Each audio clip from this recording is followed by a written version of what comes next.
Merci, cher Willy Kalinga. Merci aussi à Géopolis, un bon journal. C'est un grand privilège aujourd'hui de me retrouver en face de vous pour parler de l'artisanat minier congolais. Bien entendu, comme vous le dites, après notre nomination par son Excellence Monsieur le Président de la République, chef de l'État, il était de mon devoir de faire un état des lieux général du secteur, dont je suis le DG. Alors, je me suis rendu compte qu'il y a beaucoup de problèmes qui rongent notre secteur par le fait que les tests ne sont pas totalement respectés. Ça, c'est le premier problème. Deuxième problème, le secteur artisanal, c'est un secteur des Congolais, pour les Congolais. Mais vous allez trouver que beaucoup de fraudes minières, beaucoup de criminels entrent par ces moyens, par ces canaux, pour commencer à dilapider nos minerais et amener ça sans être tracé et suivre les processus de Kimberley. Ça, je peux parler aujourd'hui de tout ce qui est à la base de la guerre au niveau de l'Est de la République. Vous savez, et tout ça c'est dit à quoi? Il y a les codes miniers, il y a le règlement minier. Ce sont là les deux documents support qui permettent l'entrée principale d'un investisseur qui veut faire une exploitation à grande échelle. Mais quand vous allez vous retrouver pour faire cette exploitation artisanale, il y a des principes. Tout d'abord, l'article 5 du Code minier interdit à n'importe qui de toucher aux minerais de la RDC. Mais c'est tout le monde qui veut toucher les minerais et qui ne connaissent même pas leur valeur. Et ça crée les troubles et ça crée les problèmes. Après ma nomination, j'ai fait le tour de toutes les provinces minières, bien entendu. J'étais au Grand Katanga, j'étais à Lualaba, j'étais à Ituri, j'étais à Isiro, j'étais au Nord Kivu, au Sud Kivu, pour me rendre compte de ce qui se passe au niveau de l'artisanat minier. Et j'ai trouvé que la loi congolaise est claire dans ce sens. Pour y accéder, pour travailler, au départ, les Congolais travaillaient en solo. Ils travaillaient en divagation. Mais après la révision du Code minier, le Code minier a prévu des coopératives, que les Congolais travaillent maintenant au travers des coopératives, et ces coopératives qui doivent être installées et encadrées par les SAEMAP dont je suis le DG. C'est la première difficulté qu'on avait parce que j'ai rencontré, d'après les statistiques, beaucoup de coopératives mallettes. Les coopératives qui n'ont pas suivi le processus normal. Quand je parle de coopératives, je me vois quelqu'un qui se retrouve au niveau du Haut-Katanga, qui veut obtenir une coopérative ou une zone d'exploitation artisanale. Il doit suivre les procédures, commençant par la division des mines, déposer les dossiers de base, déclarer les membres de sa coopérative, et le dossier est envoyé à Kinshasa, précisément à la direction des mines.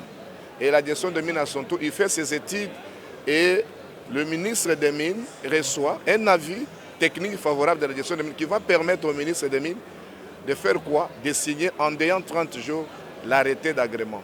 Et quand l'arrêté est signé, cet arrêté est envoyé au secrétariat général pour la notification et l'original de cet arrêté sur le directeur général du SAEMAP qui en reçoit, qui remet au propriétaire tout en signant un contrat de collaboration. Mais toute cette procédure, depuis la création de mon service, depuis 2003, c'est maintenant, depuis mon avènement, que les choses commencent à marcher très bien parce que nous venons de l'administration des mines.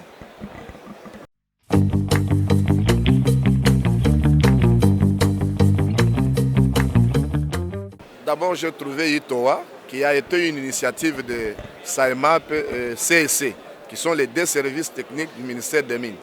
Alors j'ai trouvé que ça ne marchait pas très bien au travers les sacs et tout. Et pour le moment, j'ai réuni tous les ingénieurs, tous les géologues et tous mes directeurs provinciaux. Je leur ai demandé de créer un logiciel qui va permettre de capter quoi, les minéraux de l'or d'abord. J'ai pris la province pilote, c'était la province de Sud Kivu. Et là, cet logiciel que nous appelons ITB, Initiative de traçabilité de base, qui permet aujourd'hui, nous avons pris le comptoir primaire à Gold, qui a signé les contrats entre le gouvernement congolais et les Émirats arabes. Nous avons voulu encadrer l'or qui quitte depuis pour suivre le processus normal jusqu'à la dernière consommation. Et ça, ce n'est pas l'or sale, ce n'est même pas le minerai du sang. Jaillit dans notre pays, on n'a jamais exporté. On n'a jamais exporté l'or au-delà d'une tonne. Il y a les statistiques à la Banque centrale, il y a les statistiques à la CTCPM. Les gens peuvent passer, ils peuvent avoir toutes les informations à ces propos. Mais à partir du moment que nous avons lancé ces logiciels, aujourd'hui, le SAEMAP a encadré 8 tonnes d'or pour les comptoirs primaires. Mais il y a de cela 10 ans passés. Le pays n'a jamais exporté au-delà même d'une tonne. Pour toute la République, quand on prend de l'ensemble. Mais pour une seule province pilote, on est à 8 tonnes. C'est du jamais vu. C'est un record, ce sont des millions de dollars. Et c'est ce qui a mis fin au Rwanda, qui se voyait puissant et qui était taxé comme le premier pays producteur du coltan et de cuivre. Et c'est ça même la méthodologie que je voulais dupliquer maintenant dans d'autres filiales, genre cobalt, cuivre et diamant. Mais ça me demande des financements. Cher Willy, comment le directeur général du SAEMAP peut amener cette politique de l'ensemble de la République démocratique du Congo aussi longtemps que l'acte principal qui est reconnu dans les codes miniers, l'article 198 du code minier, nous donne un 16% des droits superficiels par carré lorsque ces droits sont payés au cadastre minier. Le cadastre minier reçoit les 50% à la source et les 50% qui restent est calculé. Il y a les 16% qui devaient bien entendu organiser les services. Parce que les SAEMAP n'avaient pas besoin d'aller voir des partenaires pour le financement des coopératives minières. Non. Alors ça, comme cet acte n'a jamais été activé, cet acte, l'argent vient, on ne sait pas qui touche cet argent et ça met les services en difficulté.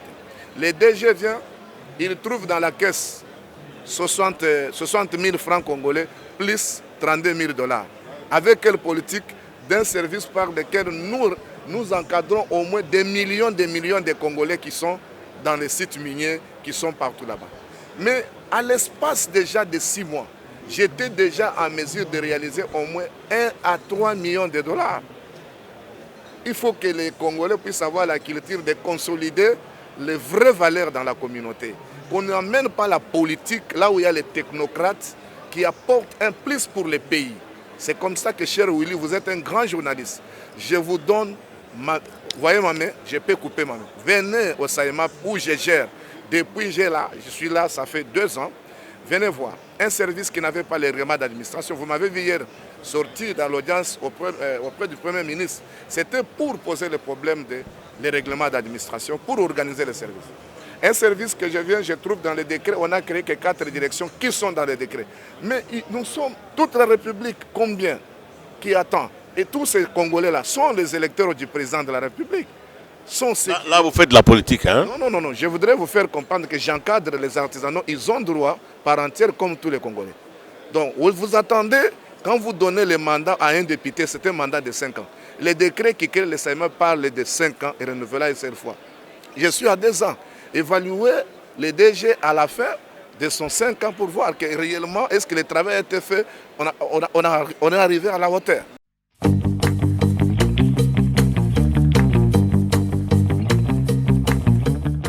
C'est vrai que je suis encore en train d'élaborer le rapport. Je viens de Lualaba avant d'être ici à Indaba Mining.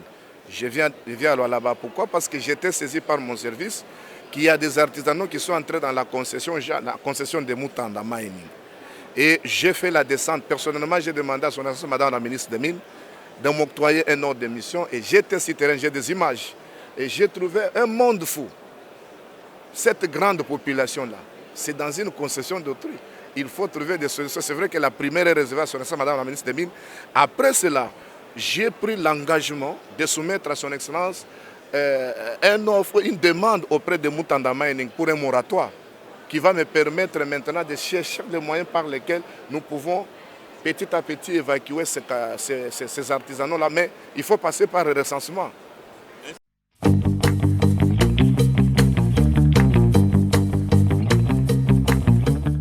Si j'ai une mémoire au niveau de la province, je prends d'abord la province de Lualaba, on a au moins 132 zones d'exploitation artisanale, mais il n'y a qu'une seule zone d'exploitation artisanale viable.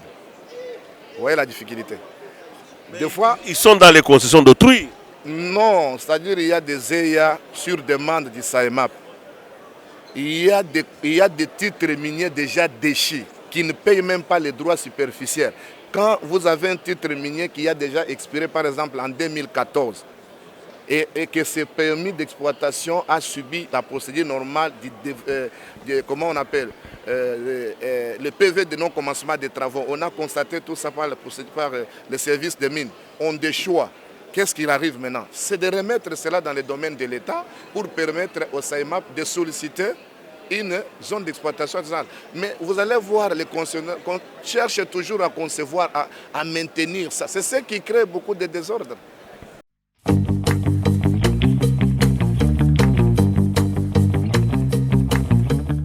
Même dans le décret, il est prévu la création du fonds de crédit minier. Et c'est de là que nous pouvons faire appel à nos investisseurs, nos partenaires. Comme je suis là sur place, je suis à Indaba. J'ai fait appel à quelques partenaires de venir apporter leur soutien au SAEMAP parce que les fonds seront logés dans ce crédit qui nous est octroyé par l'État. À ce moment-là, nous pouvons bien encadrer les coopératives sans beaucoup de risques. Ça, c'est un. De deux, nous avons les frais en rémunération des services rendus. Les guichets uniques qui se passent au niveau de la province par rapport à l'article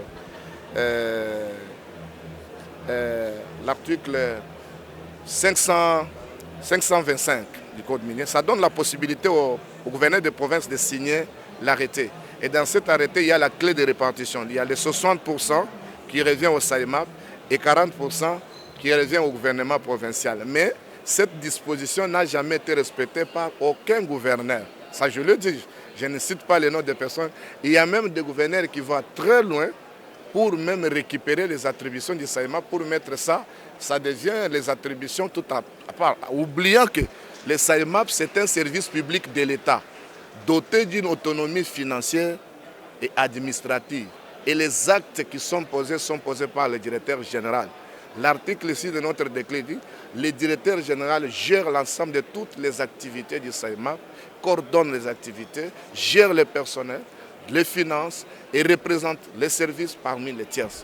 Mais c'est une entorse dans notre pays. Vous allez trouver que beaucoup de gouverneurs piétinent cette disposition, ce qui fait mal.